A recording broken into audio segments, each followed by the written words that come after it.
What's up? I'm a frog, and today I'll be showing you a legendary speedrun of the level Halo. This level is going to be very different than the other two I've done so far. This is, in terms of world records, the longest level in the entire game, and it doesn't have much in the way of tricks. There's a lot of combat. If you'd like to watch this run without my commentary or edits, I will have a link in the description. Like I just said, this level isn't very trick heavy, but we do start off with a small grenade jump right here at the start. You want to stand on this dark green spot, then aim at the dark spot on the wall, then toss a grenade. Then it's just about timing your jump right. This jump saves a couple seconds of walking, but it more importantly skips a trigger. Normally there'd be a dropship, 2 Banshees, and a Covenant squad, but we prevent them from spawning entirely. So all I have to do is walk to the next structure, so I'll go ahead and fast forward. In this opening encounter, there are 7 enemies total, 5 grunts and 2 elites. You want to hang back a bit at first because if you rush in too quickly, the 2 elites will ignore your marines and just focus on you. You want them to go right because 1, it makes surviving this easier, and 2, you want them to kill at least 1 marine. They don't have to, but it's easier if they do. There are 6 marines total. If there are 2 or more alive, then there's dialogue before each dropship that comes in, so we want to kill at least 5 of them to skip dialogue instead of this level's big trick, drop skip. If you played Halo before, you know that killing marines makes them turn on you, but if you grenade them, the game doesn't actually hold this against you because it considers this accidental. You can shoot marines, and I usually shoot 1, but you have to do it sparingly or they will turn on you. So in this run, I did kill 5 marines, so this dropship did not have dialogue before it. It just parks there and then it comes straight down. One thing I didn't mention is you want to make sure to get a plasma pistol and load up on plasma grenades. This dropship is super easy if you have grenades. You can just stick these 2 elites and then frag grenade that side.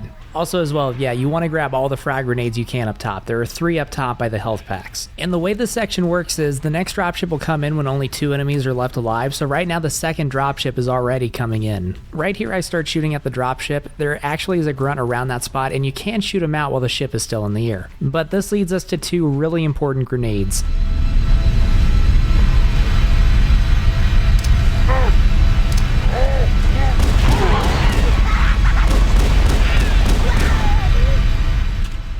On Legendary, there are supposed to be 5 dropships that come in. If you clear that dropship and the next one fast enough, you can actually skip the 4th entirely. Killing the Marines and skipping their dialogue is required for this trick to work. It's impossible to clear the ships fast enough if the Marines are still saying their dialogue. On the ramp, I try to have my reticle at the bottom middle of this right triangle. You can shoot grunts out of this ship as well, but I missed all of my shots. If you look up, there's a small bright spot on the structure's overhang. I aim just to the right of that and throw a plasma while the dropship comes to a stop before coming down. On the cliff wall, there's this dark spot. I let my reticle overlap it a bit and throw a plasma as the ship passes by it. Then I aim for the right of this tree branch and I throw a frag grenade. Those grenades should kill just about everyone, and then you can run in and clean up the stragglers. So like I said earlier, this elite is still alive, but it doesn't matter because there's less than 2 enemies still alive, so the other dropship is still coming in. So, you know, we just want to clean them up kind of quickly, but we're still on time, so it's totally fine. So you know that you got drop skip if this is the next one to come in, because this is the last ship, and we can go ahead and clear it and be done with this section way faster than you're supposed to be.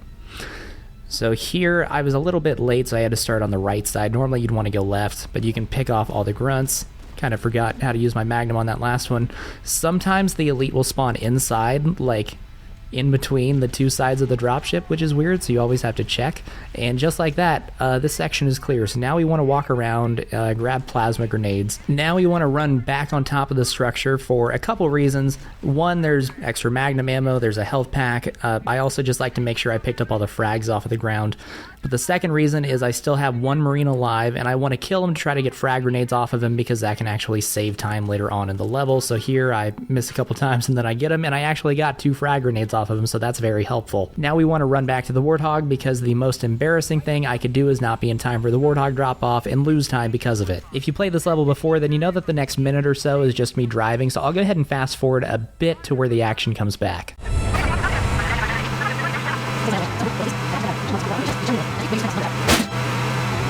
So here you're supposed to kill everyone, get out and walk up a ramp and push a button, but we can actually skip all that and just go straight for the button. In Silent Cartographer, we use a Warthog Fling to get us through a door before it closes. Here we use a Warthog Fling to launch us on top of this so we can just run up and hit the button. The game considers you to be unsafe, so the bridge cutscene doesn't play. On my way back, I like to overcharge an elite just so that they don't start shooting at me. Here it is very important to take out the gunner, and he was kind of trolling me a bit there. It's important to take him out now rather than waiting later because of the way the betrayal timer works. I don't completely understand how it works, but just know you need to take him out now, not later. And again, we have more driving, so I'll go ahead and fast forward.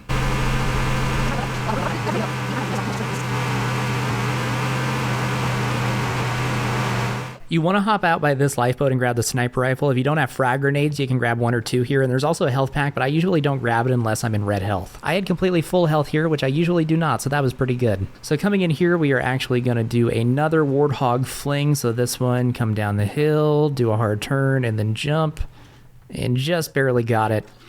So the way these sections work is you're supposed to rescue Marines, but the game actually doesn't really care if they're all rescued or if they're all dead. If they're all dead, it just tells you to move on to the next area, so we can just run in and grenade them all and kill them, and we are going to leave already. Here on the way out, it's actually a little bit faster and safer to jump on top of that. You have to do a crouch jump, and then you can jump on top of the pipe. And just like that, hey, we rescued all the Marines, we're done, we can move on. I'll now take a second to be clear, the order I'm going to these is completely intentional. The fastest order to do this section is cliff, rocks here in a second, and then the head of the river. I'll go ahead and fast forward some of the driving again. To start this section off, we actually want to get out and toss a grenade as far as we can towards around that spot, because sometimes the Marines and the Covenant won't be fighting each other, and that helps get things kicked off. So here, I want to shoot these 3 Marines on top. I got the first 2 pretty easily, but this sniper Marine is always a jerk who just loves to run around and not let me murder him. The reason shooting these 3 Marines doesn't turn them against you is because they're all focused on the Covenant, so they don't actually register or see that you're shooting them. So it's pretty cool. And the good thing here is that the Covenant are fighting the Marines down below. The Marines don't stand a chance, so the Covenant will just take them all out for us, so we can run in, hit that trigger, and we are off to the next section, so I will go ahead and hit the fast forward button again. These 2 jackals usually set themselves up pretty nicely for a double splatter, so here we want to turn around and get a Marine in the Warthog as fast as possible because we want a gunner helping us take these guys out. Before I focus on those elites and grunts and everyone over there, I want to take out these 2 jackals on the right because otherwise they were a problem. So I took out one. Normally I wouldn't stop to shoot that elite, but he was shooting at me. And the reason you do that is because sometimes enemies will hide around here and you can't clear them all because you have to run around trying to find where they're hiding at. And that is major time loss. So you want to make sure to take out those jackals because they have a tendency to do that and be in hard spots to find them. So here we are just with the sniper rifle. We'll also switch to the Magnum, if I'm in the middle of a reload or something and there's a grunt that I can just easily take out. But we just take out all of these enemies, and then there's a dropship coming in. You want to do this one last because there's only this one dropship. So there's all those enemies, then this dropship, and then you are done. So here I actually was a little bit late on this dropship, which is time loss. This would have been my fastest run had I gotten to the dropship in time. So yeah, unlike the last 2 speedrun videos, this actually wasn't my fastest time I got, but this was, I think, the best run. On every section except this last section, I was faster in this than the one that did end up being my best. But here, Cortana will say that's the last of them, and that's how we know that the dropship will come in and everything's clear. So here, we are going to drive on top of a grenade pile and create a big explosion. So you throw 1 plasma and then a frag. And you nearly kill yourself, but that's totally fine. And that's the end of the level, so now we just have to wait for this pelican to come in, and then I will show you my post-game carnage report and my final time and all that good stuff. So we hop in, and then it takes a few seconds to get in, which is very annoying. Okay, so my final time according to the MCC timer was 11 minutes and 11 seconds. By HaloRuns.com timing rules, this was in 11:07. But that's it for this mission. It's not very hard to learn, but it is hard to get good at, and I still have plenty of room for improvement. But hey, for now, that's it for this video, and I will catch you all next time.